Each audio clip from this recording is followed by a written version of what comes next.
Bonjour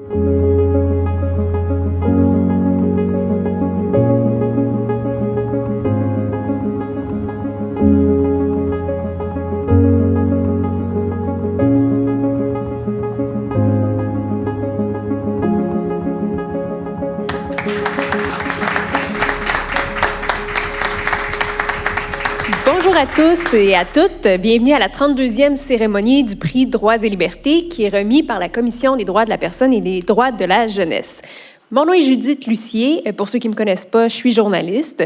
Il y en a qui disent militante. Généralement, c'est des gens qui ne sont pas d'accord avec les faits que j'expose dans mes articles. Je suis très heureuse d'être la maîtresse de cérémonie du prix Droits et libertés, un prix qui permet de souligner l'apport depuis 1988 des organismes et personnes qui luttent et font avancer les droits de la personne et les droits de la jeunesse. Cette 32e cérémonie a lieu bien sûr dans des circonstances particulières, étant donné la pandémie. Normalement, le prix Droits et libertés est remis en décembre pour souligner la journée des droits de la personne. Je vous remercie d'être avec nous de manière virtuelle. On ne peut pas se réunir dans une salle, sauf quelques privilégiés ici qui sont avec nous. Mais merci d'être en ligne avec nous. Ça nous fait extrêmement plaisir. N'hésitez pas d'ailleurs à réagir sur la page Facebook de la Commission. Vous pouvez nous envoyer vos commentaires, vos questions. Il nous fera plaisir d'y répondre. N'oubliez pas d'utiliser le mot-clic PDL 2020 et le hashtag Égalité Emploi dans vos commentaires en ligne. La thématique de cette édition se penche sur l'égalité en emploi et sur le rôle que les employeurs peuvent faire pour offrir des chances égales à toutes et à tous, et particulièrement aux personnes des 5 groupes historiquement discriminés.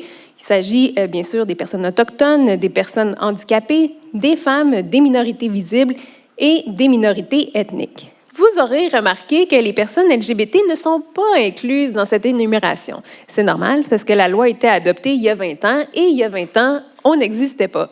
On salue quand même les employeurs qui font un petit effort pour reconnaître que les minorités sexuelles et de genre vivent des discriminations au travail. Accès, égalité, emploi. Il s'agit d'une thématique qui a toute sa pertinence dans le contexte actuel, qui est propice au changement, et dans lequel les préoccupations sur la discrimination systémique sont sur toutes les lèvres. Que peuvent faire les employeurs québécois pour permettre aux personnes victimes de discrimination de faire valoir leurs compétences sur le marché du travail? C'est ce que nous allons découvrir à travers les 6 finalistes que j'ai eu le plaisir de découvrir moi-même en tant que membre du jury. Je vous souhaite une excellente cérémonie et j'invite sans plus tarder Mme Myrlande Pierre, vice-présidente de la commission, responsable du mandat charte et présidente du jury Droits et libertés cette année. Bonjour.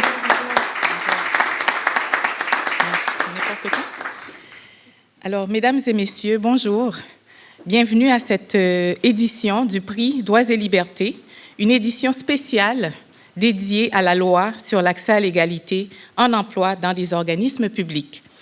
Demain, nous célébrerons le 20e anniversaire de l'entrée en vigueur de cette loi phare qui nous a dotés d'un outil incontournable pour lutter contre les discriminations systémiques en emploi. Il s'agit des programmes d'accès à l'égalité en emploi.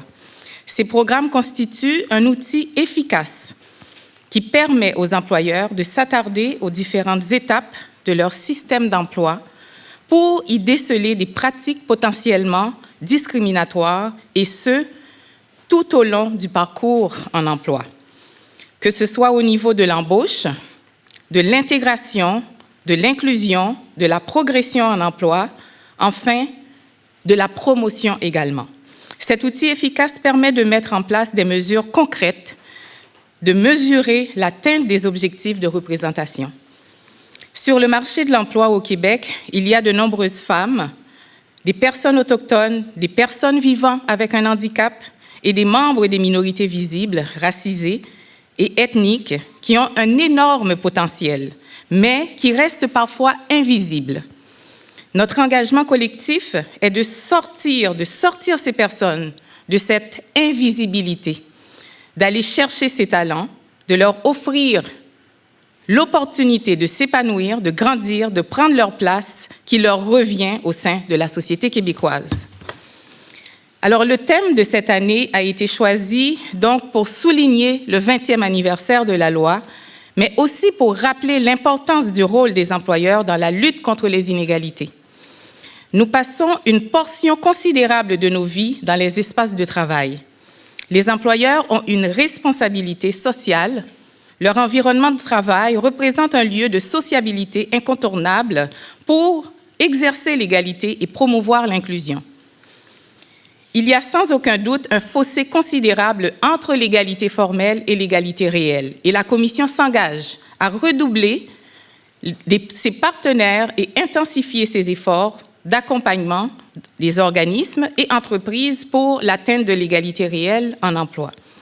Alors, je suis très contente aujourd'hui de souligner et de célébrer des mesures aussi inspirantes que celles mises en place par nos 6 finalistes. Très chers finalistes, félicitations encore une fois. À vous tous, les efforts déployés pour l'inclusion et la valorisation de toutes les diversités au sein de vos milieux de travail. Je ne peux que souhaiter que cette remise de prix soit une inspiration pour tous les employeurs au Québec. Alors, dernier point et non le moindre, j'aimerais remercier les membres du jury de cette édition qui nous ont accompagnés tout au long du processus et qui ont sélectionné les finalistes et les lauréats. J'ai eu la chance de présider le jury aux côtés de M. Marco Bacon, alors consultant auprès du Conseil en éducation des Premières Nations et lauréat du PDL 2017. J'aimerais également souligner la participation de Mme Tania Saba, experte en accès à l'égalité, fondatrice et titulaire de la chaire de recherche sur la diversité et la gouvernance à l'Université de Montréal. Également, j'aimerais souligner mon collègue Sylvain Lemay, coordonnateur et responsable de l'accueil et du soutien aux étudiants en situation de handicap à l'UQAM et également il est membre de la commission. Et bien entendu, Madame Judith Lucier, qui est autrice et journaliste, qui se penche notamment sur les enjeux de féminisme et des droits des minorités sexuelles et de genre. Alors, chers membres du jury, un grand merci pour votre participation et pour votre engagement à promouvoir l'égalité dans vos milieux respectifs. Mesdames et messieurs, bonne 32e cérémonie du prix Droits et Libertés. Merci. J'inviterai maintenant les membres du jury qui sont parmi nous à se joindre à moi sur la scène. On va prendre un moment, si vous voulez bien, pour discuter des 20 ans de la loi sur l'accès à l'égalité en emploi dans les organismes publics. J'ai appris beaucoup de choses en faisant partie de ce jury. C'est une loi qui est entrée en vigueur le 1er avril 2001. Elle s'applique aux organismes publics qui emploient 100 personnes ou plus, soit les organismes publics municipaux, scolaires et ceux du secteur de la santé et des services sociaux. La loi exige que ces organismes fassent une étude de la représentation des femmes, des minorités visibles et ethniques, des personnes autochtones et des personnes handicapées au sein de leur organisation pour évaluer s'ils sont sous-représentés. Et dans ce cas, l'organisme doit mettre en œuvre un programme d'accès à l'égalité pour redresser la situation. L'objectif de la loi est donc d'avoir des milieux de travail représentatifs de la société québécoise, dans toute sa diversité, bien sûr. Et cet objectif de représentation, on peut se demander en 2021 s'il est atteint. J'en parle donc avec les membres du jury du prix Droits et Libertés. D'abord, je vais commencer avec vous, Madame Pierre, qui est VP, je le répète, de la commission et dont le rôle est d'évaluer à tous les 3 ans l'application du programme qui est implanté et de formuler des recommandations qui doivent être mises en œuvre. Qu'est-ce qu'on peut dire de la loi 20 ans après son entrée en vigueur? Est-ce que les objectifs sont atteints? D'accord. Écoutez, Madame Lucier, c'est une excellente question. D'abord, j'aimerais souligner l'aspect positif. L'aspect positif qu'il y ait eu cette loi et qu'elle ait été adoptée et mise en œuvre. Bien entendu, il reste encore des défis. On est à souligner le 20e anniversaire de cette loi, effectivement. On constate quand même qu'il y a encore beaucoup de chemin à parcourir pour les groupes visés par le domaine, dans tous les domaines de l'emploi et dans les 330 organismes assujettis à cette loi. Alors, oui, il y a encore du chemin à parcourir parce qu'on a constaté, avec le dernier rapport triennal d'ailleurs qui a été rendu public au cours de l'été, qu'il y a encore une sous-représentation chronique de certains groupes visés. Parlons par exemple des Autochtones. Il y a eu très peu de progression et le rapport, les chiffres sont clairs à cet égard. Également, pour les minorités visibles, les minorités racisées, il y a encore du chemin à parcourir. Les organismes n'ont pas atteint les objectifs. Pour les personnes handicapées, la situation est tout aussi déplorable. Donc, il y a encore cet effort, et d'ailleurs, c'est ce que la Commission invite les organismes assujettis à la loi à exercer un réel leadership pour s'assurer d'une mise en œuvre optimale des programmes d'accès à l'égalité. Alors, pour les femmes, dans certains secteurs, il y a une présence quand même en nombre, une présence significative des femmes. Toutefois, lorsque on regarde la représentation dans les corps décisionnels, il y a encore un problème. Donc, la situation est encore problématique pour les femmes. Donc, plus on monte dans la hiérarchie, moins il y a de femmes. Et encore moins il y a de minorités visibles, et je dirais encore moins de personnes autochtones et de personnes handicapées. Alors, vous voyez, le défi, il reste encore grand. Nous avons un défi. Ce sont des objectifs finalement collectifs. Parce que bien sûr, la loi existe, mais les organismes qui sont assujettis à cette loi doivent mettre tout en œuvre en exerçant un leadership fort pour s'assurer d'une meilleure représentation des groupes visés. Et ce sont des groupes historiquement discriminés. Et la loi vise quoi exactement? Qu'il y ait en fait plus ou moins d'inégalités dans le domaine de l'emploi, qu'il y ait cette lutte contre les discriminations dans le domaine de l'emploi et s'assurer que tous les talents soient mis au profit du Québec. Voilà. Merci. D'ailleurs, merci Myrlande Pierre. D'ailleurs, nous avons, à distance, par la magie de l'Internet, Monsieur Bacon, Marco Bacon, qui est avec nous pour discuter du sort des personnes autochtones en emploi. D'ailleurs, comme l'expliquait Mme Pierre, on remarque dans le dernier rapport de la Commission que les personnes autochtones sont parmi celles qui sont les moins bien représentées en emploi encore aujourd'hui. Monsieur Bacon, comment vous expliquez ce retard? Je vous dirais qu'en 2021, c'est sûr qu'il y a des petits pas de fait vers l'avant, mais je souligne des petits pas. Je pense qu'on n'est pas rendu encore à un gros achalandage au niveau de la demande pour les emplois, pour les Autochtones, que ce soit au public et au privé. Malgré que là, avec le programme d'accès et d'équité à l'emploi, évidemment, ça sensibilise, mais des organismes du public. Mais le privé, il n'est pas encore rendu au même niveau. Donc, moi, je recommanderais que ce programme-là soit vraiment étendu dans tous les milieux, que ce soit au public, que ce soit les privés, que ce soit dans les PME. Souvent, on sollicite des Premières Nations pour travailler soit dans le plancher ou au niveau professionnel. Mais très peu d'appels pour les gestionnaires, la haute direction. Tu sais, des fois, on n'est même pas présent dans les conseils d'administration. Tu sais, il y a souvent des préjugés, il existe encore du racisme, la discrimination partout. Puis c'est souvent causé parce qu'on connaît mal l'autre ou on est désinformé. Si on ne connaît pas sa réalité et tout ça. Ça fait que je pense que les organisations, les entreprises et tous, tu sais, auraient avantage à connaître davantage c'est quoi les réalités des Premières Nations. Et M. Bacon, est-ce que vous avez des solutions à nous suggérer pour améliorer la situation des personnes autochtones en emploi? Bien, en fait, des pistes de solutions, il y en a plusieurs, mais je trouve que la principale piste qu'il faut que les entrepreneurs ou les organisations ou les gouvernements, que ce soit autant fédéral, provincial, adoptent des lois claires d'inclusion. Ce qui arrive présentement souvent, ce qui bute, mettons l'embauche, mettons des personnes, c'est que souvent dans une offre d'emploi faite par les organisations publiques et privées, ça commence souvent à l'interne. Donc, les postes sont comblés à l'interne.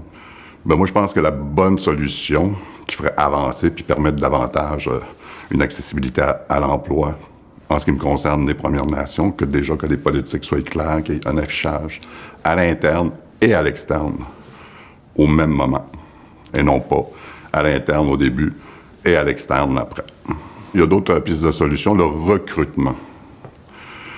Évidemment, dans les compagnies, les entreprises, les organisations, il existe des recrutements qu'on appelle des salons carrière, puis tout ça, mais je veux dire, nous, les Premières Nations, on vit pas toutes en milieu urbain, malgré qu'il y a quand même une bonne population en milieu urbain. Il s'agirait à ces organisations-là de cibler des moments ou des communautés, des régions, pour qu'eux se déplacent pour faire la promotion aussi de leur organisation.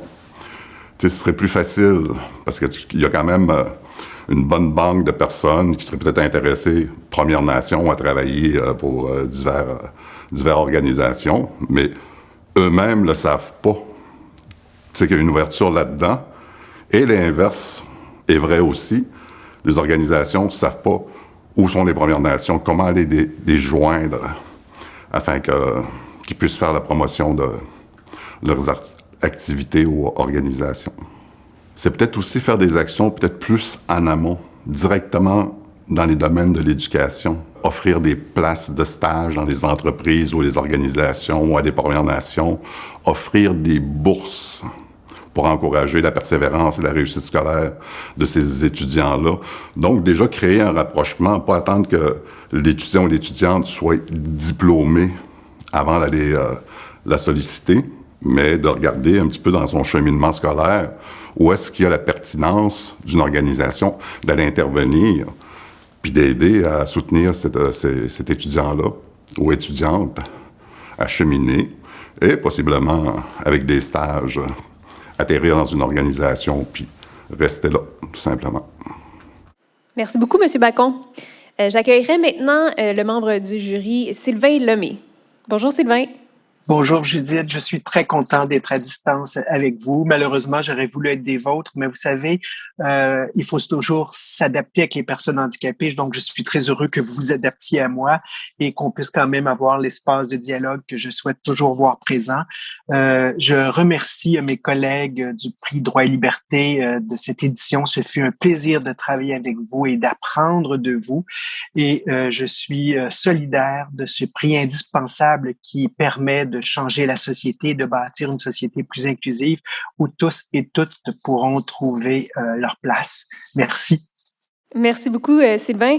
Les personnes handicapées sont également parmi celles dont la situation a peu évolué dans les dernières années. Quelles sont les difficultés que ces personnes vivent sur le marché du travail encore aujourd'hui? Je pense que le plus grand défi pour une personne handicapée, différente de par son corps, différente de par son mode de fonctionnement, c'est de pouvoir démontrer qu'elle peut être l'équivalent ou sinon supérieur à la définition habituellement qu'on se fait d'un employé ou d'une employée.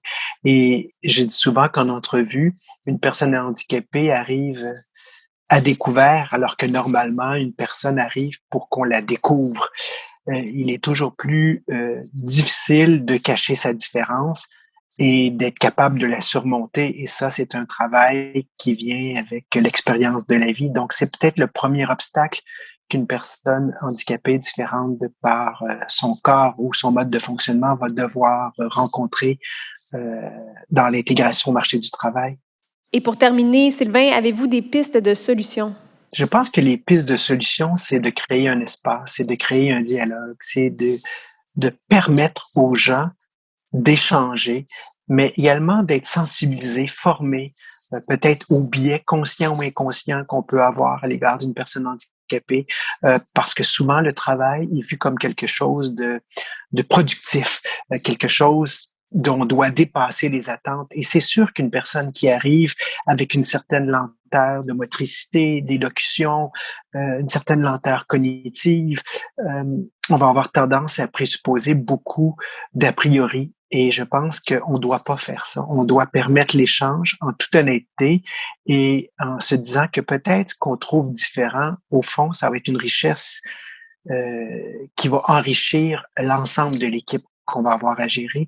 Pourquoi? Parce que c'est une échange entre plusieurs individus différents qui fait qu'on arrive à répondre à la diversité qui est la diversité de la clientèle. Merci beaucoup, Sylvain. Madame Sabat, c'est vous l'experte vraiment de l'égalité en emploi. Selon vous, qu'est-ce qui devrait changer pour atteindre des meilleurs résultats en termes d'égalité en emploi? C'est encore une fois, très belle question. D'abord, j'aimerais commencer par dire que j'ai été ravie de faire partie du jury et juste de constater les initiatives et de lire les programmes qui ont été soumis. C'était déjà vraiment très enrichissant et surtout, j'étais vraiment ravie de voir tous ces efforts qui sont faits. Alors, évidemment, il y a les organismes qui sont assujettis à la loi, comme disait Madame Pierre, qui exercent un leadership, c'est formidable, mais il y avait aussi des organisations qui ne sont pas assujetties à la loi. Et là, encore une fois, les exemples qui sont mis de l'avant montrent vraiment cet engagement envers l'accès à l'égalité, parce que c'est quand même un but ultime et c'est un but qui est donné à tout le monde. Et donc, ce qu'on souhaite vraiment, c'est d'élargir aussi la portée de la loi pour peut-être forcer un peu la main à certains employeurs qui sont encore réticents à le faire. Alors, comment le faire? Écoutez, ça commence par un engagement, puis c'est ce qu'on l'a vu, et un engagement véritable, un engagement qui va au-delà du discours, un engagement qui va au-delà des bonnes intentions, et donc qui va beaucoup plus dans l'action. La deuxième chose, ça prend des efforts. Ça se fait pas tout seul, l'accès à l'égalité. Tout système dans une organisation, toute décision que l'on prend est susceptible d'avoir des effets biaisés, des effets de discrimination, qu'on le veuille pas. Mais à partir du moment où on le sait, on regarde aux bons endroits puis on l'examine. Donc, il faut faire les efforts pour aller retrouver là où il y a des difficultés et les corriger.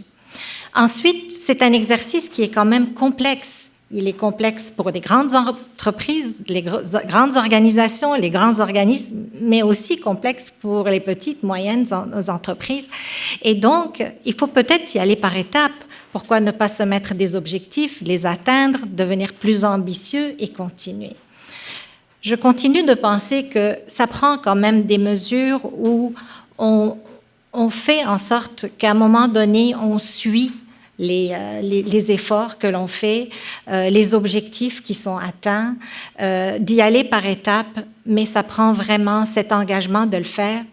Aujourd'hui, 20 ans après la loi, on constate encore des employeurs dire « Non, moi je ne m'engagerai pas dans des mesures en faveur de l'accès en emploi ». Puis, quand on pose la question « Pourquoi ?», mais c'est parce qu'ils disent « Écoutez, le marché va fort probablement s'équilibrer par lui-même. Il y a une plus grande représentation de toute façon sur le marché du travail. Pas trop parler de discrimination, c'est comme, c'est peut-être pas toujours confortable, mais écoutez, on ne peut pas corriger si on ne reconnaît pas, puis si on ne prend pas les efforts pour le faire. » Oui, et d'ailleurs, j'ai l'impression que parmi les candidatures qu'on a évaluées et qu'on va présenter ce soir, il y a des initiatives qui peuvent assurément inspirer d'autres entreprises. Vous voulez commenter ça, Madame Pierre? Oui, effectivement, nous avons eu de belles initiatives, des modèles aussi mis en place, pensés par des organismes comme Tania le mentionnait, qui ne sont pas nécessairement assujettis à la loi, mais ont pris de l'avance, c'est-à-dire avec cette volonté, donc une volonté aussi des décideurs de ces organisations, de ces entreprises, ont mis en place des mesures pour favoriser l'inclusion, pour favoriser un milieu plus attractif aussi, pour certains groupes qui sont encore confrontés à de la discrimination dans le domaine de l'emploi. Et je crois qu'il ne faut pas avoir peur des mots. Il y a encore de la discrimination et aussi du racisme dans le domaine de l'emploi. Alors, plus on va exercer ce leadership pour assurer cette diversité sociétale, plus également on va avoir des effectifs qui représentent la société telle qu'elle est aujourd'hui. Et je crois également que ces organismes, notamment assujettis à la loi sur l'accès à l'égalité en emploi, ont une responsabilité. Donc, ces organismes sont régis par une loi. Donc, il y a une obligation de résultat également. Justement, j'allais vous poser la question en terminant, Mme Sabat. Est-ce que la loi, elle est assez contraignante pour les entreprises, pour les organisations publiques qui y sont soumises? Alors, vous me réservez la belle question. Écoutez, la loi a certainement ses mécanismes. La loi explique clairement que ce n'est pas juste du recrutement, que ce n'est pas juste de l'accès, c'est tout le cheminement dans l'entreprise, dans l'organisation, dans les organismes qu'il faut regarder. Il faut mettre en place des actions, il faut regarder les biais discriminatoires, il faut mesurer, tout est dans la loi. Est-ce que c'est appliqué de cette façon? Je pense que si ça avait été appliqué comme le législateur l'avait voulu, on aurait eu certainement de meilleurs résultats aujourd'hui. Merci beaucoup, Madame Sabat. D'ailleurs, ce soir, on a l'occasion de souligner ceux qui vont un petit peu au-delà de la loi, donc c'est tant mieux. Et nous avons avec nous M. Benoît Charette, ministre responsable de la lutte contre le racisme, qui souhaite partager avec nous quelques mots sur l'importance des programmes d'accès à l'égalité en emploi dans la lutte contre les discriminations. Je suis très heureux d'avoir été invité à vous adresser ces quelques mots à l'occasion de la cérémonie de remise du prix Droits et libertés 2020 qui souligne l'engagement et la contribution d'individus, d'organismes et d'institutions en matière de défense des droits et des libertés de la personne au Québec. Le thème cette année est Accès, égalité, emploi. Je me trouve d'ailleurs présentement à l'hôtel du Parlement où la loi sur l'accès à l'égalité en emploi dans des organismes publics a été adoptée il y a 20 ans. D'abord, j'aimerais féliciter les 6 finalistes qui se sont démarqués en faisant preuve d'innovation et de proactivité, que ce soit dans leur application d'un programme d'accès à l'égalité en emploi ou par la mise en place d'autres types de mesures. Leurs démarches sont inspirantes puisqu'elles visent à faire une plus grande place à ces gens qui font partie des groupes qui subissent de la discrimination en emploi, soit les membres des minorités visibles et ethniques, les Autochtones, les femmes et les personnes handicapées. En tant qu'un des plus grands employeurs du Québec, le gouvernement du Québec reconnaît depuis longtemps la richesse qu'apporte la diversité dans les milieux de travail, notamment une meilleure connaissance des besoins et des préoccupations de l'ensemble des citoyennes et citoyens. En fait, cette diversité nous permet d'être plus représentatifs de notre société. Et comme ministre responsable de la lutte contre le racisme, je sais combien il est important de favoriser des milieux de travail qui sont à la fois inclusifs et représentatifs de notre société. En décembre dernier, le groupe d'action contre le racisme a déposé un rapport qui recommande une série de mesures concrètes, notamment pour combattre le racisme dans l'accès à l'emploi. Ce rapport a été rédigé à la suite d'analyses rigoureuses et de recherches, mais surtout grâce aux consultations que mes collègues du groupe d'action ont réalisées avec différents organismes, groupes et individus aux expertises diverses. La mise en œuvre de ces actions sera l'une de nos priorités en matière de lutte contre le racisme, car le racisme, c'est tolérance zéro. En matière d'accès à l'emploi, nous allons ainsi intervenir dans 3 directions, soit de rendre les emplois dans le secteur de la construction plus accessibles, de mieux reconnaître l'expérience et les diplômes étrangers et de faire en sorte que l'État joue un rôle exemplaire pour les emplois et les responsabilités sous son autorité directe. L'objectif est d'agir concrètement pour améliorer la vie des gens. En terminant, j'aimerais souligner le rôle important de la Commission des droits de la personne et des droits de la jeunesse à l'égard des programmes d'accès à l'égalité en emploi. Cet organisme est, pour le gouvernement, un partenaire de premier plan en cette matière. Je le félicite pour cette belle initiative du prix Droits et libertés et je vous souhaite à toutes et à tous une excellente cérémonie. Merci beaucoup, M. Charette. Voici le moment tant attendu de vous présenter les finalistes et bien sûr les lauréats du prix Droits et libertés. Tout d'abord, je dois préciser qu'on a divisé le prix en 2 catégories, bien sûr, pour ne pas comparer des pommes avec des oranges. Alors, on a une catégorie prévue pour les organismes publics qui sont assujettis à la loi sur l'accès à l'égalité en emploi et les organismes privés qui n'y sont pas soumis. Les critères que les membres du jury ont utilisés sont les mêmes pour les 2 catégories. Il est important pour nous de pouvoir mesurer l'impact des mesures et de constater des résultats concrets au niveau de la représentation, de l'inclusion et de la progression des groupes visés au sein de ces organisations. Il était tout aussi important de constater l'implication de la haute direction et la volonté de changement du leadership. Enfin, il est essentiel qu'il s'agisse de mesures pérennes qui s'inscrivent dans un processus à long terme et non de mesures ponctuelles mises en place pour répondre à une tendance passagère en termes d'égalité, de diversité, d'inclusion dans nos milieux de travail. Alors, sans plus tarder, j'invite Myrlande Pierre, vice-présidente de la commission, responsable du mandat charte, à présenter les 3 finalistes de la première catégorie.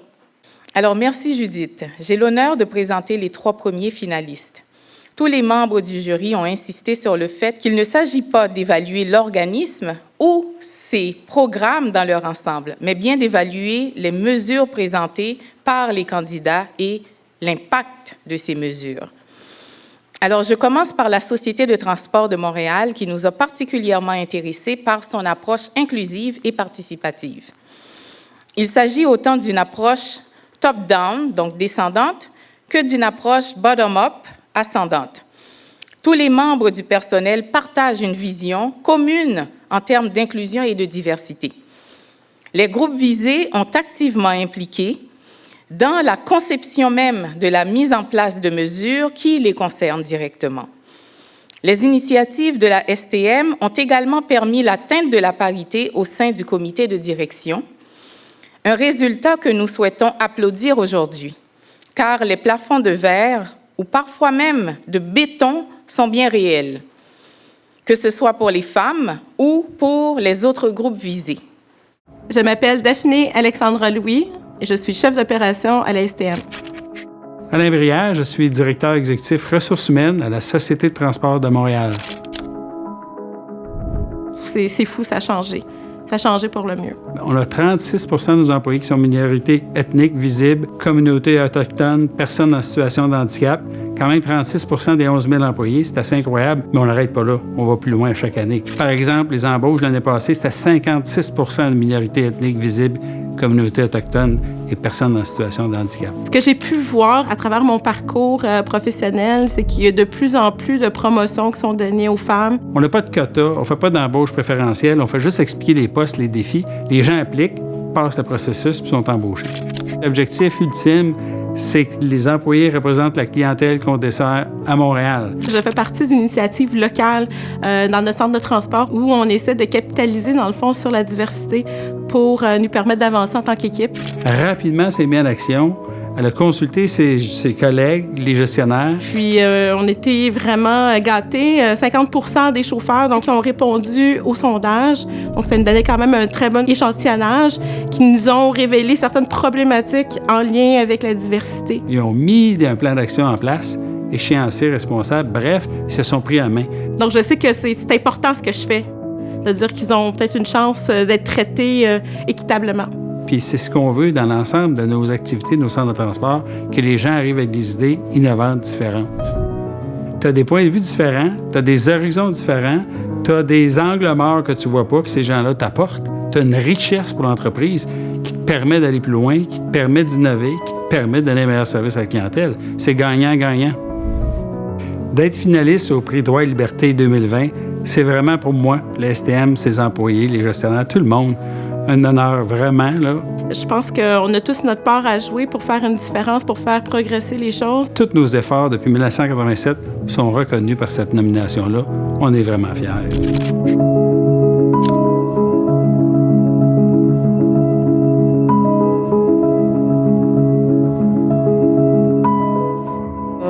J'invite maintenant M. Alain Brière, directeur exécutif RH de la STM, Société de transport de Montréal. Bonjour. Merci infiniment de l'invitation. Merci. On est très fiers, comme on l'a dit dans la vidéo, d'être finalistes.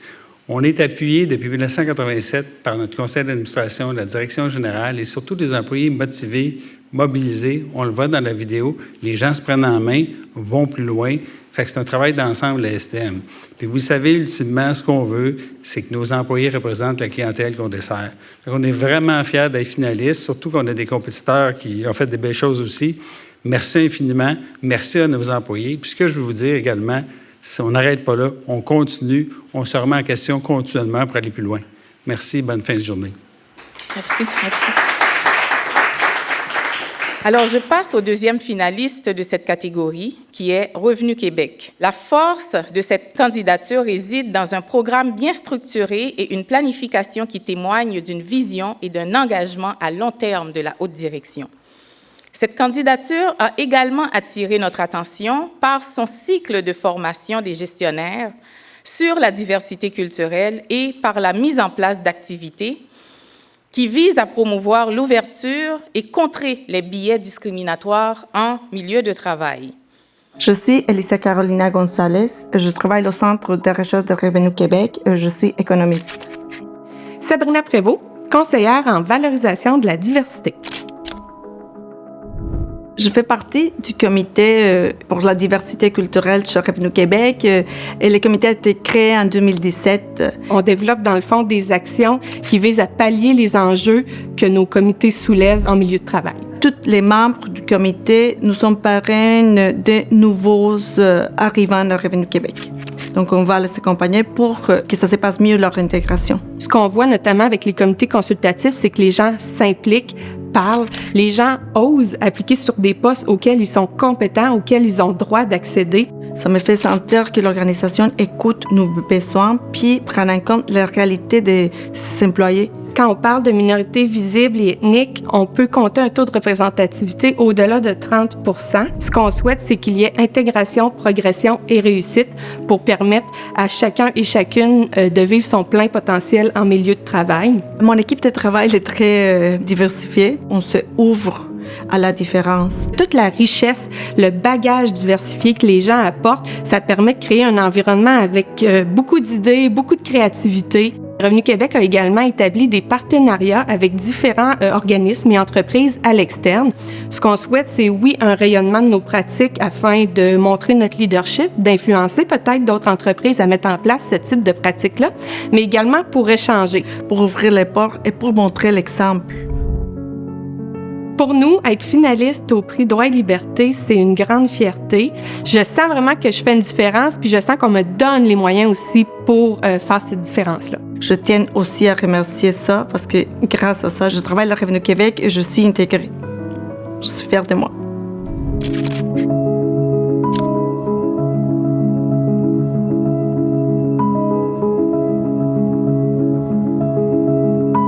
Alors, maintenant, j'invite le vice-président et directeur général des ressources humaines de Revenu Québec, alors Monsieur Jean-Philippe Day.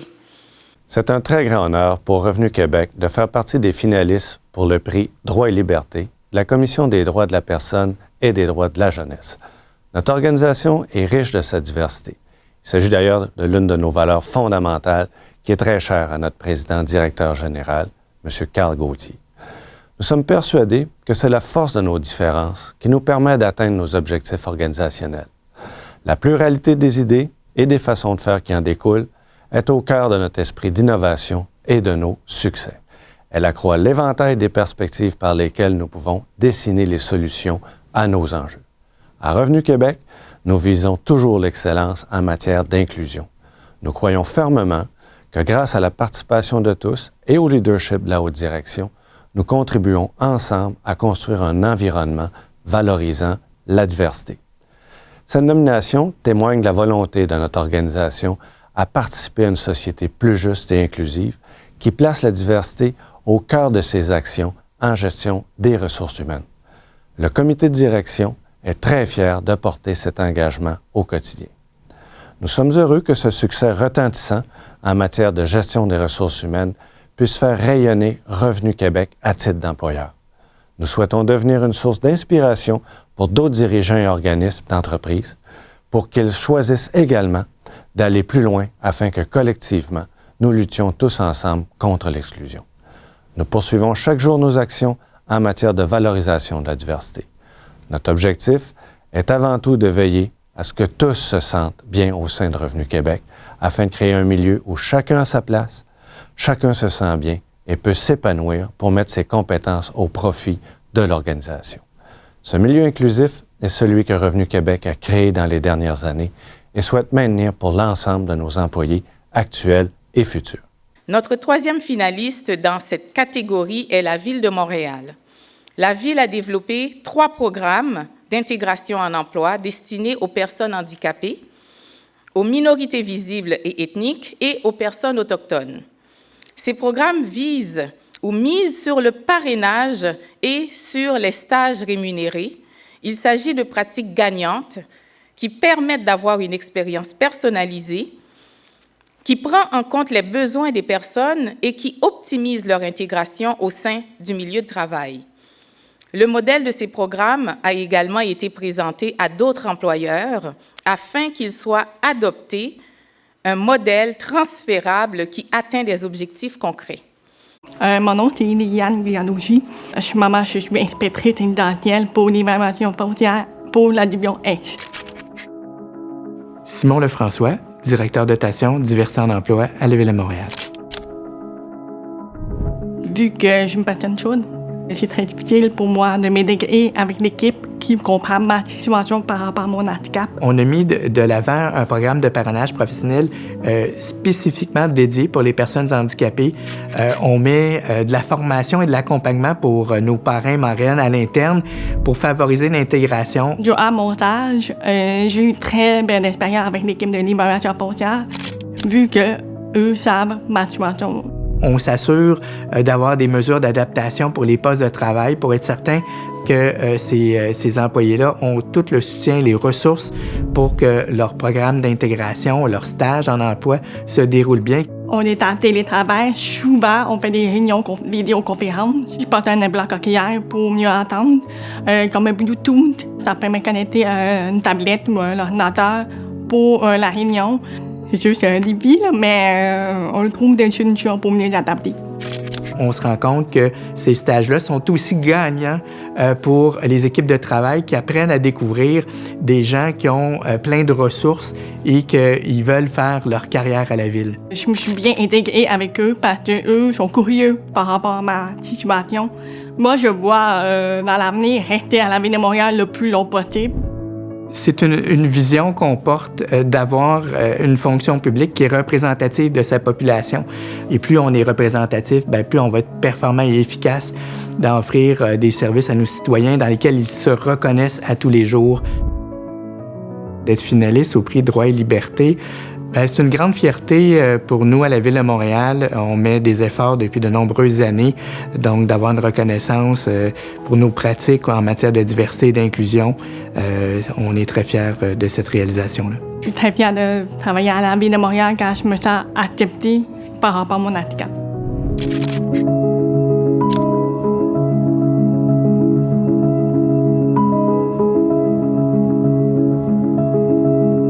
Alors maintenant, j'invite M. Simon Lefrançois, directeur dotation et diversité en emploi du service des ressources humaines de la Ville de Montréal. Bonjour tout le monde. Monsieur le Président, Mesdames les vice-présidentes, distingués membres du jury et finalistes, bonjour. C'est un grand plaisir pour moi d'être parmi vous aujourd'hui pour la remise des prix Droit et Liberté. Il s'agit d'une excellente occasion de souligner les efforts souvent méconnus des entreprises et organismes qui ont à cœur l'égalité en emploi et je félicite la Commission pour cette belle initiative. À la Ville de Montréal, nous croyons depuis longtemps à la valeur des programmes d'accès à l'égalité en emploi et nous sommes fiers de compter parmi les leaders au Québec dans nos efforts pour la diversité, l'équité et l'inclusion. Ces dernières années, nous avons pu réaliser de nombreuses avancées. Ainsi, en 2020, la Ville de Montréal a obtenu la certification platine dans le cadre de sa participation à la certification parité pilotée par la gouvernance au féminin. La Ville débute maintenant la 3e phase d'implantation de son programme d'accès à l'égalité en emploi et nous préparons une nouvelle stratégie pour la diversité, l'équité et l'inclusion qui nous permettra de valoriser la diversité, de développer une culture d'inclusion et de renforcer nos liens de concertation avec les différents partenaires. La Ville de Montréal agit aussi pour faire connaître les meilleures pratiques aux employeurs de la francophonie. C'est donc dans cet esprit que nous avons traduit les Global Diversity and Inclusion Benchmark avec le Centre for Global Inclusion. Cet outil gratuit se veut un cadeau que nous offrons aux autres employeurs qui veulent évoluer vers les meilleures pratiques. Je veux aussi profiter de l'occasion pour mettre en lumière nos partenariats avec des organismes montréalais et regroupements avec lesquels nous maintenons des liens productifs depuis plusieurs années. Soulignons d'abord l'importance de l'expertise du réseau de la communauté autochtone à Montréal, du réseau national des organismes spécialisés dans l'intégration en emploi des nouveaux immigrants, le ROCINI, et des services spécialisés de main-d'œuvre pour l'emploi des personnes handicapées.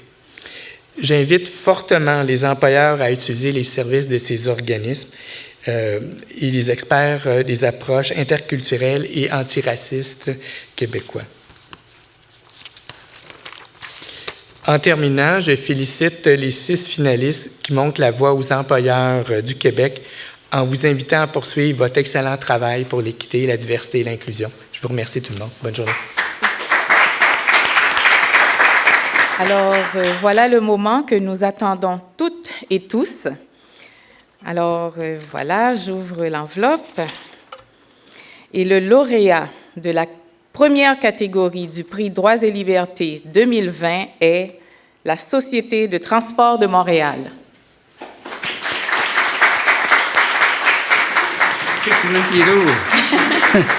Merci infiniment, vraiment, je suis sans mots. C'est tellement une belle reconnaissance, comme je disais, depuis 1987 qu'on travaille, les équipes sont dédiées, motivées, on veut aller plus loin. Ce trophée-là, faites-vous-en pas, on ne s'assoira pas sur nos lauriers. On a des visions, on se donne des objectifs, des indicateurs, on se remet en question. Est-ce qu'on est parfait? Non. On va continuer, mais honnêtement, merci à l'ensemble des employés au quotidien qui nous aident à aller plus loin dans la diversité et l'inclusion. C'est vraiment apprécié.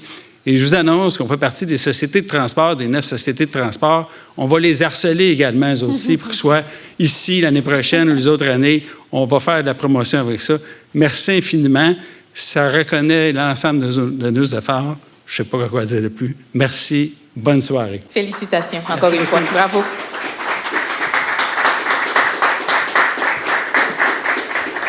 Merci beaucoup, Madame Pierre. On passe maintenant à la seconde catégorie. J'inviterai Madame Suzanne Arpin à venir me joindre sur la scène. Madame Arpin est vice-présidente de la commission, responsable du mandat jeunesse.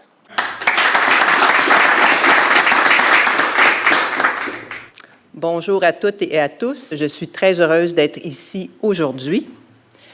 Je présente les 3 finalistes de la deuxième catégorie qui inclut les entreprises privées qui ne sont pas concernés par la loi sur l'accès à l'égalité en emploi dans des organismes publics.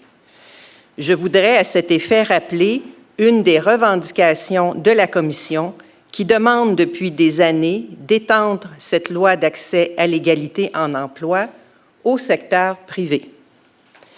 L'entreprise privée a également un rôle à jouer en matière d'égalité réelle en emploi et ceci ne devrait pas être une option mais bien une obligation légale.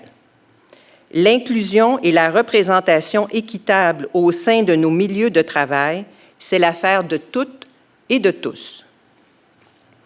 Les 3 entreprises finalistes suivantes démontrent une grande volonté de changement qui se matérialise sous forme d'actions concrètes pour une plus grande valorisation de la diversité et de l'inclusion.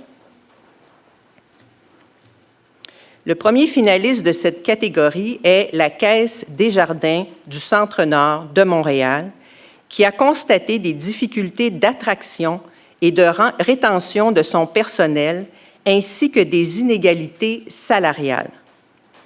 La Caisse a analysé son système de dotation qui a démontré qu'il y avait trop de place à l'interprétation lorsqu'il s'agissait de reconnaître l'expérience antérieure et les diplômes des candidats postulants et des employés, notamment ceux acquis à l'étranger.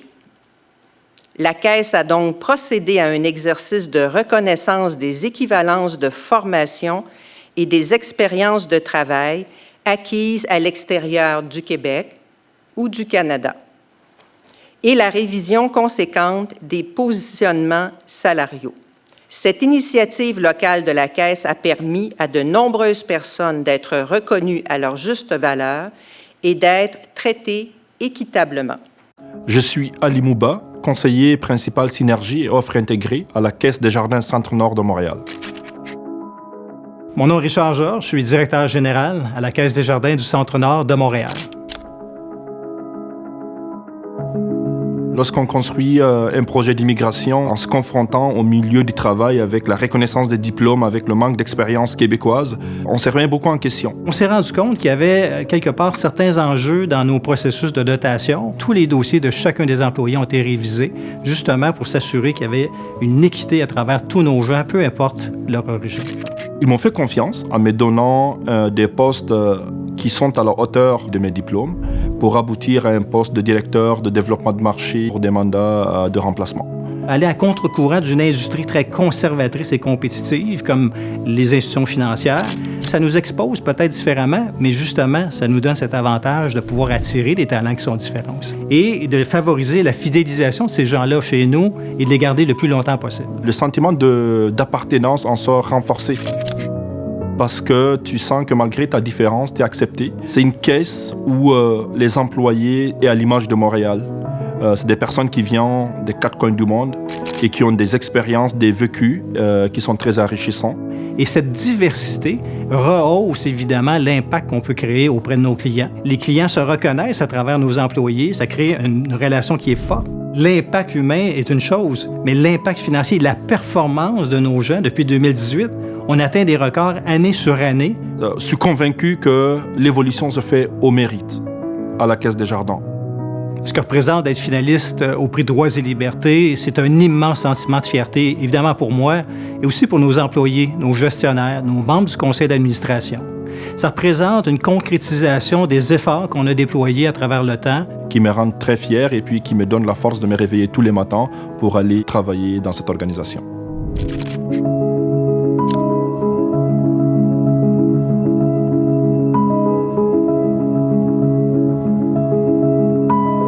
Alors, je vais maintenant inviter M. Richard Georges, directeur général de Desjardins. Bonjour. Bonjour. Écoutez, bonjour tout le monde. C'est vraiment un honneur d'être ici aujourd'hui. C'est une belle reconnaissance de nous proclamer finalistes dans la catégorie. Je représente la Caisse des Jardins du Centre-Nord de Montréal, bien sûr, et aussi nos 165 employés et également, surtout, nos 65 000 membres. Notre caisse, c'est une institution financière qui est humaine. Elle est enrichie assurément par la diversité des personnes qui l'animent et aussi et surtout par nos valeurs, nos grandes valeurs de solidarité, valeurs d'équité, valeurs de respect qui sont ancrées au plus profond de notre ADN. La distinction que vous nous faites aujourd'hui représente évidemment, comme je le mentionnais dans la vidéo, une consécration des efforts qu'on a mis de l'avant à travers le temps et surtout un encouragement à poursuivre dans cette même veine-là, à développer de nouvelles initiatives au bénéfice de tous. Et tout récemment, on voyait le ministre du Travail proclamer un engagement. Donc, je pense que ça va aussi dans cohérence avec ce que la Caisse des Jardins a choisi de faire depuis 2018. D'ailleurs, je peux vous mentionner qu'on a même déjà pris des engagements. On est déjà en action avec des organismes spécialisés en employabilité, justement pour recruter des personnes, des talents au sein de tous les groupes visés. On prend également l'engagement de maintenir, parce qu'on y est arrivé, de maintenir la parité à tous les niveaux d'emploi et aussi et surtout au niveau des postes de gestion. Alors, je veux remercier les membres du jury pour cette belle nomination et évidemment remercier tous les membres de l'équipe du Centre-Nord de Montréal pour le travail accompli et arriver jusqu'ici. Merci. Merci beaucoup. Le deuxième finaliste est la compagnie de théâtre Jean Duceppe, dont l'objectif est de décloisonner l'accès au théâtre pour le rendre plus représentatif, plus riche et pour créer un fort sentiment d'appartenance. Une des mesures mises en place a été l'organisation d'auditions annuelles ouvertes qui permettaient d'aller chercher de nouveaux talents et de s'ouvrir sur la diversité. En évitant de rester dans sa zone de confort en jouant constamment avec la même équipe, le théâtre Duceppe ouvre les devants de sa scène à de nouveaux visages. Leur projet de laboratoire DUCEP est également une initiative à saluer. Ces laboratoires permettent de faire connaître le théâtre à un nouveau public qui a rarement l'occasion ou les moyens de s'intéresser au théâtre et de se déplacer pour une représentation. Linz Dentiste, acteur, comédien et membre actif du CA de chez DUCEP. Mon nom, c'est David Lorrain. Je suis co-directeur artistique de la compagnie Jean Duceppe. Le ratio entre personnes racisées et non racisées à Montréal est de 50%. Et chez nous, sur nos scènes, on se contentait souvent de un acteur par production, ou même parfois un acteur ou un créateur par année. Donc, on n'était pas au diapason de notre écosystème, puis en tant que compagnie artistique, c'est une des choses les plus importantes. Il faut prendre conscience de la réalité montréalaise. C'est important d'avoir des gens dans les sphères décisionnelles qui sont racisés, juste parce que c'est les personnes les mieux placées pour parler de nos histoires et puis pour comprendre notre réalité. Dans la direction du théâtre, on a senti qu'ils essayaient d'aller chercher un public déjà plus jeune. Les laboratoires du CEP, c'est une autre initiative qui nous permet d'être plus proches des gens, d'être plus inclusifs, d'entrer dans les communautés, parce qu'on a tout ce bassin-là de spectateurs à qui on ne s'adresse pas, qui est là et qui attend qu'on s'adresse à lui. Ils continuent avec les auditions, ils essayent de chercher des nouveaux talents. Au départ, on a fait l'appel à tous les acteurs dans la ville de Montréal. On a reçu 1000 CV, on s'attendait jamais à en recevoir autant. Donc, la deuxième année, on a invité les directeurs artistiques des autres théâtres à Montréal. On a invité des metteurs en scène aussi. Et ça a été une immense joie de voir que cette invitation-là a donné des rôles sur d'autres scènes que la nôtre à des acteurs beaucoup issus de la diversité sur les scènes montréalaises. On travaille aujourd'hui pour que les jeunes de demain puissent monter sur scène puis plus poser ce genre de questions, tu sais. Peu importe c'est qui le premier rôle, qu'on embrasse ça puis qu'on se dise ben le show va fonctionner puis on fait confiance que l'acteur qui est sur scène, il est bon, il est formé puis il fait son travail. C'est quand même un beau pari quand même là. c'est pas n'importe quoi là. C'est une grande fierté d'être nommé au prix Droits et Libertés pour nous, pour toute notre équipe. On a amorcé un grand chantier, mais il y a un gros travail à faire encore.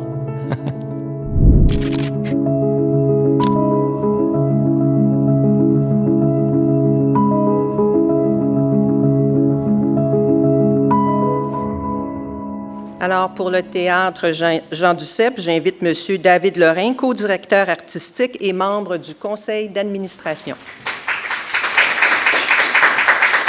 Donc, bonjour. C'est un immense honneur pour toute la compagnie Jean Duceppe d'être en nomination pour ce prix-là. Aujourd'hui, en particulier avec des organismes qui ont vraiment un parcours et des initiatives extrêmement inspirantes. Chez Duceppe, on pense qu'une institution culturelle, qu'un théâtre devrait absolument être à l'image de la société dans laquelle elle évolue.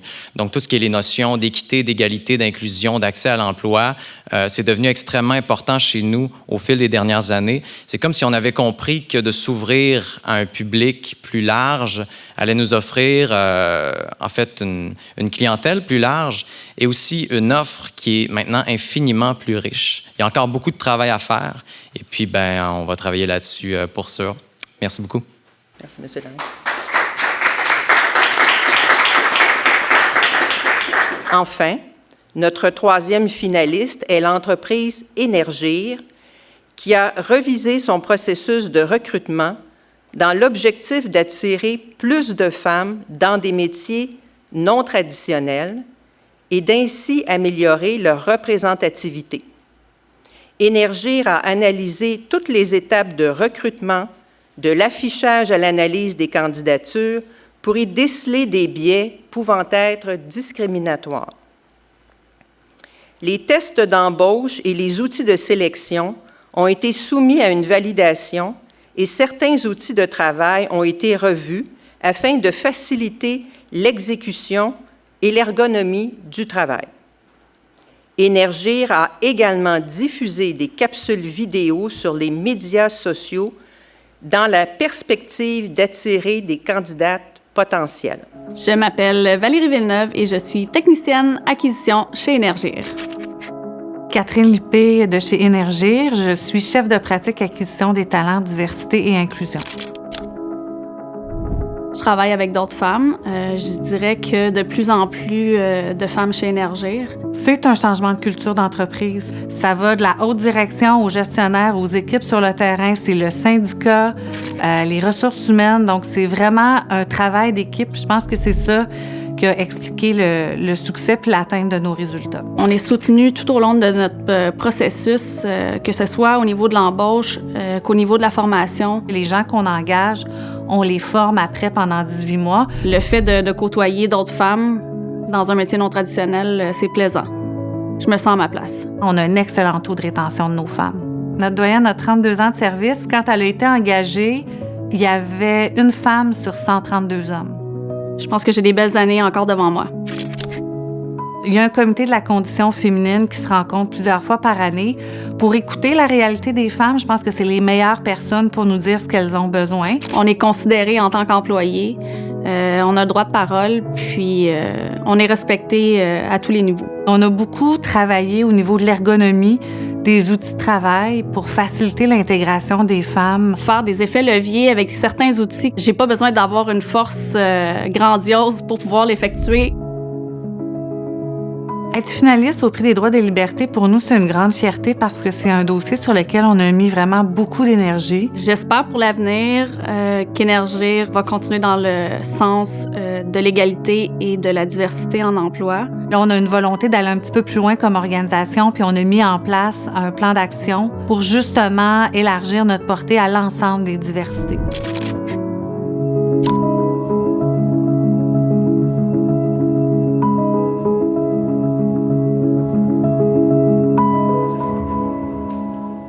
Alors, pour Énergir, j'invite Mme Véronique Desjardins, directrice adjointe, Talent et Conseil, Ressources humaines.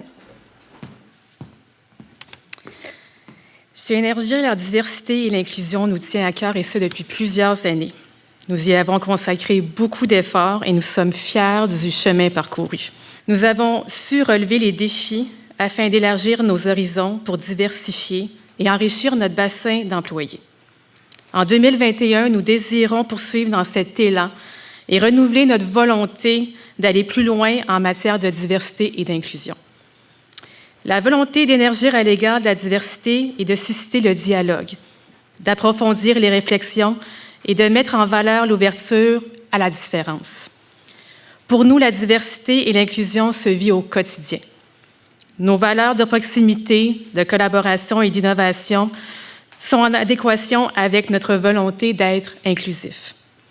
S'ouvrir sur la diversité et l'inclusion permet d'aborder un problème ou une opportunité avec des perspectives variées et de prendre des décisions plus éclairées.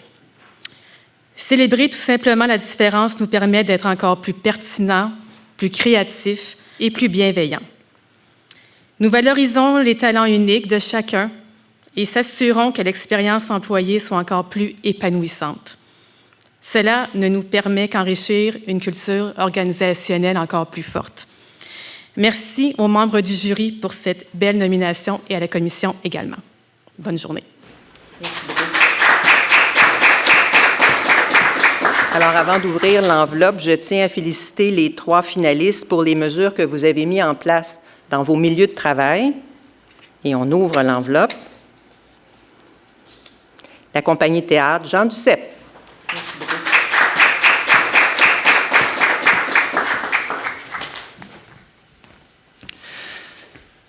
Merci infiniment. Merci au jury de ce prix. Félicitations à tous les finalistes qui étaient en nomination. Vous avez vraiment des initiatives qui sont formidables, puis je peux vous promettre qu'on va vous regarder puis qu'on va vous copier aussi peut-être un petit peu. C'est un prix qui fait beaucoup de bien pour notre équipe. L'année dernière a été particulièrement difficile à cause des circonstances que tout le monde connaît. Nos équipes vont être vraiment galvanisées par ce prix-là. Pour nous, c'est juste le début de quelque chose d'infiniment plus grand. On s'engage vraiment à prendre de plus en plus de place par rapport aux initiatives qu'on a prises par le passé, par rapport à l'inclusion, à l'équité, l'égalité, comme je disais un petit peu plus tôt. Je profite de l'occasion pour lancer la balle maintenant aux autres institutions culturelles, aux autres théâtres, en particulier ceux de Montréal. Faites donc partie de cette belle grande ville et soyez plus inclusifs. Et je vous souhaite, comme disait un participant un petit peu plus tôt, d'être à ma place l'année prochaine. Vous allez voir, ce n'est que gagnant-gagnant. Chez Duceppe, jamais on reviendrait en arrière. Merci beaucoup.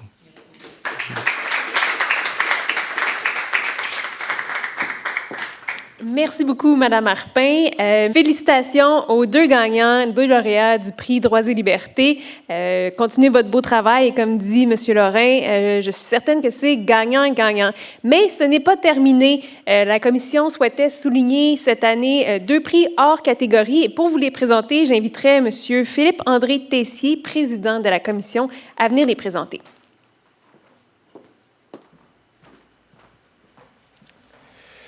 Merci et bonjour. Merci d'être toujours en ligne avec nous et de suivre cette cérémonie à distance. Évidemment, les membres du jury ont eu une très belle candidature évaluée et je veux juste répéter à quel point ce que vous avez vu ce soir, ce sont des bons exemples et ça montre à quel point les mesures d'accès à l'égalité en emploi sont des mesures qui sont faisables, qui ne sont pas impossibles à atteindre et qui ont des résultats concrets et positifs pour les entreprises tant publiques que privées. Alors, vraiment, un beau vote de confiance envers ces programmes d'accès à l'égalité en emploi pour l'avenir du Québec. Donc, parmi les candidatures que les membres du jury ont évaluées, il y a la candidature d'Otis Consult Canada, à qui le jury a décidé d'accorder une mention spéciale. Otis Consult est la première entreprise du Québec à employer spécifiquement des personnes sur le spectre de l'autisme, syndrome d'Asperger, en tant que consultants en informatique. Disons qu'ils doivent être en demande de ces temps-ci. Leur particularité est leur dispositif de soutien sur mesure qui permet de bien connaître les compétences, les intérêts, les profils cognitifs et autistiques de leurs employés et les affecter à des projets qui correspondent à leurs compétences et expertises. Une autre facette de leur approche est de mesurer l'impact de leurs mesures sur les employés et sur l'environnement de travail. Les résultats parlent d'eux-mêmes, que ce soit en ce qui a trait à l'amélioration de la confiance en soi, l'autonomie et le bien-être des consultants autistes, leur accès à un emploi de qualité et à des opportunités de développement professionnel ou, plus généralement, le développement des cultures organisationnelles plus inclusives. Bravo à vous pour vos efforts. J'invite maintenant M. Pierre Bissonnette, directeur général d'Otis Consult Canada, à nous adresser quelques mots. Bonjour à tous.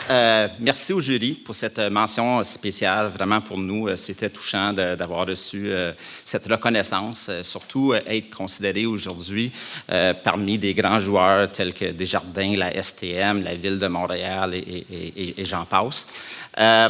Pour nous, en fait, c'est ça, notre combat vers l'inégalité en emploi, c'est pas nécessairement celui typique qu'on a discuté aujourd'hui, ou en fait, c'est plus spécifique.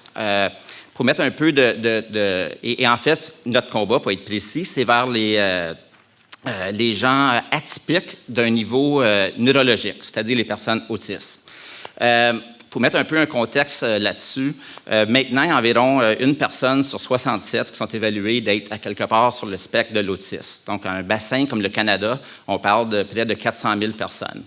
Là-dessus, il y en a environ 80 000, donc on évalue 20 c'est du monde vraiment qui sont hautement fonctionnels. Et sur ces 80 000-là, il y en a environ 10 000 qui sont en informatique. Et c'est des gens ultra intelligents, souvent avec des bacs, des maîtrises, même des doctorats. Mais ce qu'ils ont en commun, c'est que moins de 15 d'eux, ils ont un emploi dans leur domaine.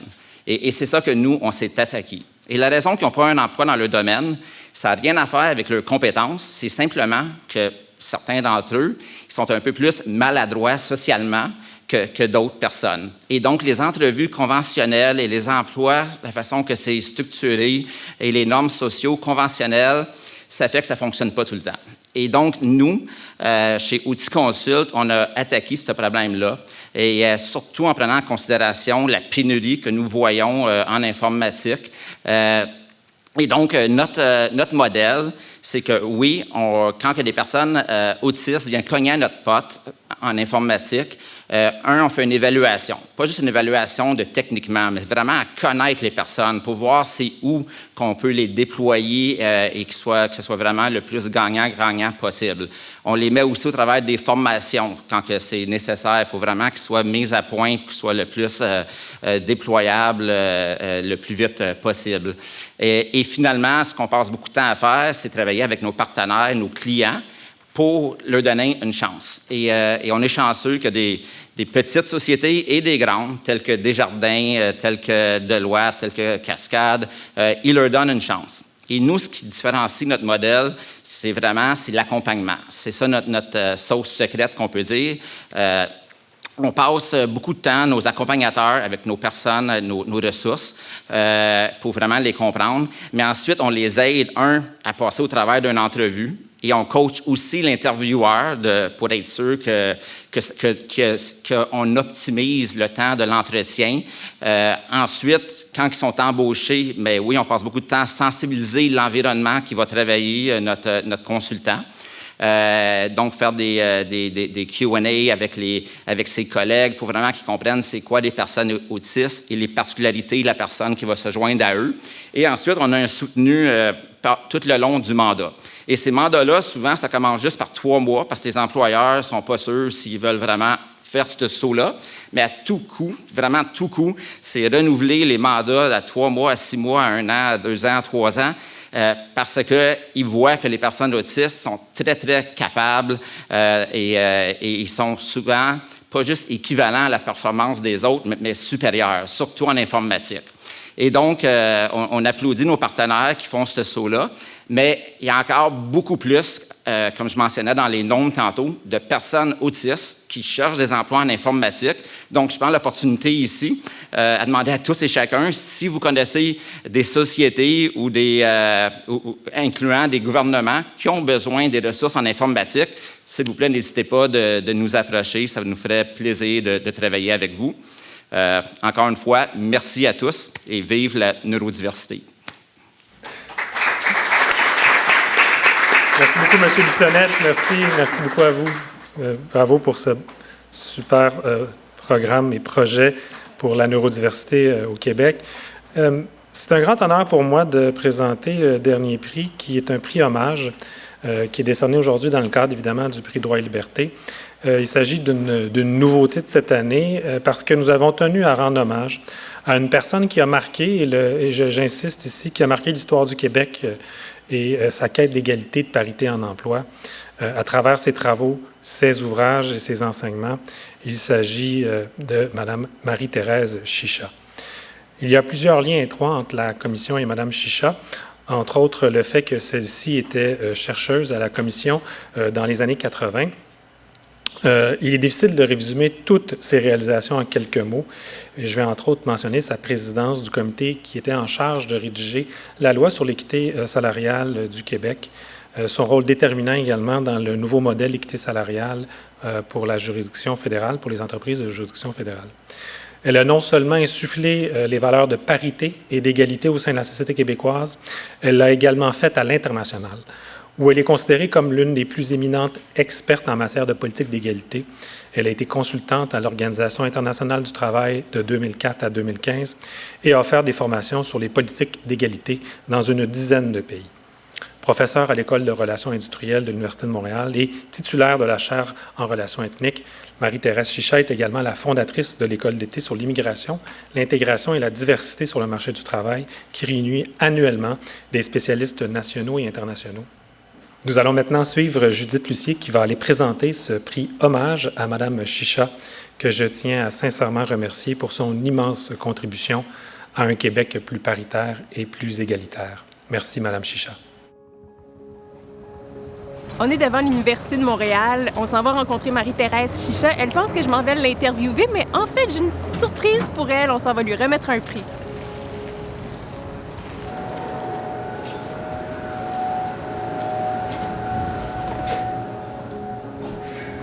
Alors, mon nom est Marie-Thérèse Chicha. Je suis économiste et professeure titulaire à l'École de relations industrielles de l'Université de Montréal. Et en même temps, je suis titulaire de la chaire en relations ethniques. Madame Chicha, on célèbre cette année les 20 ans de la loi sur l'accès à l'égalité en emploi. Bon, là, j'imagine qu'après 20 ans, on doit commencer à être pas mal égalisé. Non, en fait, c'est vrai qu'on fête cette année les 20 ans de l'entrée en vigueur de la loi, mais il faut dire qu'il y a encore il reste encore beaucoup à faire. Donc, ça a tardé, la loi a tardé à avoir son impact, et il y a également certaines limites dans la loi qui font que, par sa définition même, par ses modalités même, elle est assez restreinte comme impact. Madame Chicha, vous travaillez sur le concept de discrimination systémique depuis 30 ans. Vous êtes une précurseur, franchement, bravo. Mais il paraît que ce terme-là est très controversé puis que c'est dangereux d'en parler. Comment vous avez survécu? Ben, en fait, je dirais que surtout, j'ai pas écouté. Mais ça m'a beaucoup fâché quand même. Donc, je mentirais en disant que j'ai complètement ignoré.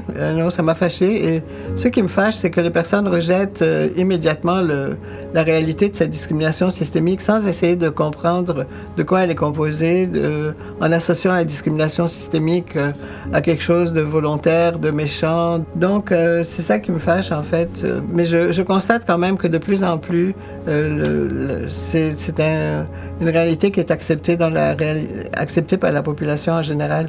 Et donc, on fait des progrès. Je dirais que quand on a commencé à parler d'équité salariale, il y avait une forte résistance, et tout le monde disait d'ailleurs que c'était un mythe ou que si les femmes gagnaient moins, c'est parce qu'elles méritaient moins. Alors qu'aujourd'hui, il y a très peu de gens qui vont penser ça. Ah, il y en a encore! Mais vraiment, comparé à il y a 25 ans, quand on a commencé à parler de ça, il y a une minorité de personnes qui... alors que donc je pense que pour la discrimination systémique, ça va être la même chose, enfin j'espère. Mais j'ai quelque chose à vous dire, par contre, Madame Chicha. La vérité, j'étais pas vraiment ici pour vous interviewer. En fait, au nom du jury du prix Droits et Libertés et de la Commission des droits de la personne et des droits de la jeunesse, j'ai l'honneur de vous remettre un prix pour l'ensemble de votre carrière. Merci beaucoup. Je suis vraiment... Attention, c'est l'eau! Oui, je vois. Je suis vraiment très touchée. D'abord, c'est magnifique. Je ne m'attendais vraiment pas à voir ça parce que ça me touche beaucoup, je dois dire.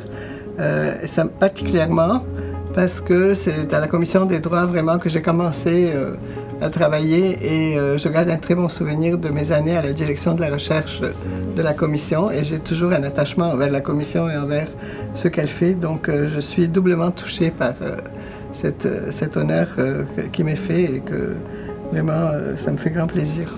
Madame Chicha, pour souligner l'ensemble de votre œuvre, on a une petite vidéo à vous présenter. Marie-Thérèse Chicha, c'est une sommité dans le domaine de l'immigration, de la discrimination, dans le domaine de l'emploi, plus particulièrement pour les femmes racisées dans le domaine de l'emploi. Donc, lorsqu'on a cette opportunité de rencontrer une personne comme Marie-Thérèse Chicha, mais c'est enrichissant. Ça nous amène aussi, nous, comme personnes, à s'élever et à aller encore plus loin. À premier abord, quand vous rencontrez Marie-Thérèse, selon mes impressions, elle se présente de façon très modeste. Elle est toujours très simple dans son abord. Et c'est seulement par la suite, quand vous commencez à discuter de certains sujets, vous verrez comment elle est animée et passionnée. She's an academic who's interested in changing the realities on the ground and shaping workplace and national policies to make labor markets and societies more equal. Si on avait écouté Marie-Thérèse dès le début et dès le moment où elle a commencé à travailler sur des questions d'accès à l'égalité, je pense qu'on serait aujourd'hui dans un monde bien meilleur. Puis aujourd'hui, toutes les idées qu'elle a développées, puis même ses idées de départ, sont en fait celles sur lesquelles aujourd'hui on se rattache puis auxquelles on revient. Je peux dire que c'est une personne qui est très intègre. Elle est experte dans ce domaine, mais elle y croit également. Je l'observe dans ses relations avec ses étudiants, surtout actuellement au niveau des études supérieures, mais elle est vraiment dévouée à ses enseignements et à ses étudiants. Il y a un legs, il y a vraiment une contribution significative pour la société québécoise. Ces travaux ont vraiment alimenté les politiques publiques. Ces travaux ont guidé les décideurs publics. Alors, sans exagérer, c'est vraiment un monument, c'est une sommité sur ces questions-là. Alors, avoir Marie-Thérèse actuellement autour d'une table d'experts que nous avons mise en place au sein de la commission, ben, c'est certainement un apport incommensurable. Marie-Thérèse dirtied her hands by engaging in pay equity or equal employment initiatives at policy and organizational levels in different countries across the world. While value-driven, she does not have ideological biases and believes in evidence and dialogue. This has made her a credible and trustworthy academic interlocutor. Elle apporte une connaissance, mais aussi une sensibilité, ce qui est déjà reconnu par les associations qui lui donnent des attestations également.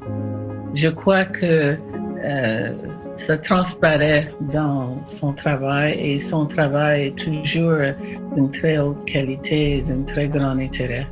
Je salue son courage à tenir à ses convictions, à savoir les transmettre et à tellement bien savoir les défendre et les argumenter.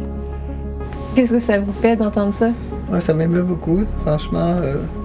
Venant de ces personnes, Myrlande Pierre, Juanita Westmoreland Traoré, Tania Saba et puis Manuela Tomei, c'est des personnes que j'apprécie énormément, pour lesquelles j'ai aussi beaucoup d'amitié.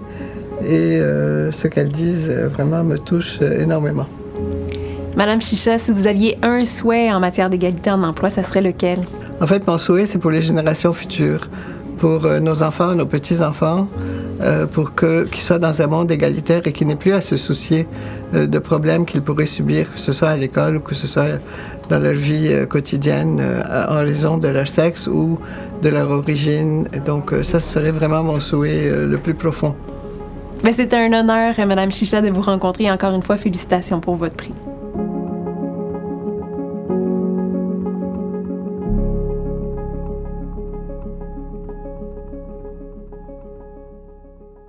Alors, juste un dernier mot. J'aimerais vraiment souligner tout le travail extraordinaire qui a été fait pour réaliser cet événement. Vous comprendrez que c'est énormément de travail. C'est plus d'1 an de travail vraiment consacré à la planification, à l'organisation. Et j'aimerais beaucoup remercier toute l'équipe qui a contribué, qui a travaillé avec acharnement, dont l'équipe de direction de l'éducation et de coopération et des communications. Et tout particulièrement, je voudrais remercier Dalia Alachi, qui a pensé à chaque détail, mais vraiment du début à la fin.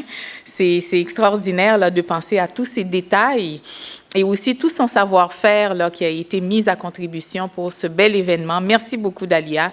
Merci beaucoup aussi à Messoun Azaria, tous les outils de communication auxquels elle a contribué concrètement. Alors, merci Messoun. Et également Sophie Ambrosi, qui a également contribué significativement à l'organisation et à la planification de cet événement. Et bien entendu, Geneviève Doré-Beauregard, la directrice de cette belle équipe. Et un dernier mot à Casadel Film pour ce travail extraordinaire, vraiment réaliser un tel événement dans le contexte actuel, c'est tout un défi. Bravo. C'est la fin de notre cérémonie virtuelle. Merci d'avoir été des nôtres sur Facebook. Je vous invite à poursuivre la discussion sur l'égalité en emploi en utilisant bien sûr les mots-clics PDL 2020 et égalité emploi. C'est tout pour nous ce soir. Je tiens encore à féliciter tous nos finalistes et bien sûr les 2 lauréats, le Théâtre Jean Duceppe et la Société des transports de Montréal. Merci à tous d'avoir été avec nous. Bonne soirée.